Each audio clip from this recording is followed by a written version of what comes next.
DC books മര്യാദ പാലിച്ചില്ല, പിന്നിൽ ആസൂത്രിത നീക്കമെന്ന് EP. ആത്മകഥാ രചനാ വിവാദത്തിൽ പ്രസാധകർ പാലിക്കേണ്ട മര്യാദ DC ബുക്സ് പാലിച്ചില്ലെന്ന് CPM നേതാവ് EP ജയരാജൻ. കട്ടൻ ചായയും പരിപ്പോടയും ഒരു കമ്മ്യൂണിസ്റ്റിന്റെ ജീവിതം എന്ന തന്റെ രചനയുടെ പ്രസാധന കരാർ ആർക്കും നൽകിയിരുന്നില്ല. എഴുതിക്കൊണ്ടിരിക്കെ DC പ്രസാധനം പ്രഖ്യാപിച്ചു. തെരഞ്ഞെടുപ്പ് ദിനത്തിൽ വന്ന വിവാദങ്ങൾക്ക് പിന്നിൽ ആസൂത്രിത നീക്കമാണെന്നും EP ജയരാജൻ ആരോപിച്ചു. പാർട്ടിക്കുള്ളിലും പുറത്തും തന്നെ ആക്രമിക്കുകയാണ് ലക്ഷ്യം. തനിക്ക് നേരെയുള്ള ആക്രമണം പാർട്ടിയെ ലക്ഷ്യം വെച്ചെന്നും EP ജയരാജൻ മാധ്യമങ്ങളോട് പറഞ്ഞു. വ്യക്തമായ സൂചന കിട്ടിയാൽ ഗൂഢാലോചനയ്ക്ക് പിന്നിൽ ആരെന്ന് പുറത്തു പറയാമെന്നും അദ്ദേഹം പറഞ്ഞു. ജാവേദ്കറുമായി ബന്ധപ്പെട്ട വാർത്ത വന്നതും ഇത്തരത്തിലാണെന്ന് അദ്ദേഹം ചൂണ്ടിക്കാട്ടി. തെരഞ്ഞെടുപ്പിൽ ഇടതുപക്ഷ മുന്നണിക്കെതിരായ ഫലമുണ്ടാക്കി.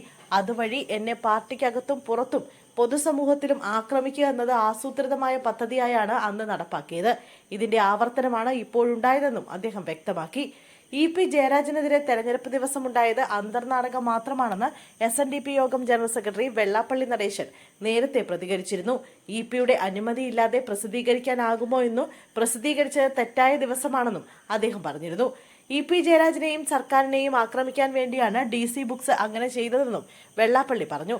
സംസ്ഥാനത്ത് തെരഞ്ഞെടുപ്പ് നടക്കുന്ന ദിവസങ്ങളിൽ EP ജയരാജന്റെ പേരിൽ വിവാദങ്ങൾ ഉയർത്തുന്നത് ആസൂത്രിത നീക്കത്തിന്റെ ഭാഗമാണെന്ന് 140 ന്യൂസ് അന്ന് റിപ്പോർട്ട് ചെയ്തിരുന്നു. ഈ വിവാദങ്ങൾക്ക് പിന്നിൽ സ്വന്തം പാർട്ടിയിൽ നിന്നുള്ളവരാണോ പുറത്തു നിന്നുള്ളവരാണോ എന്നാണ് ഇനി പരിശോധിക്കേണ്ടത്.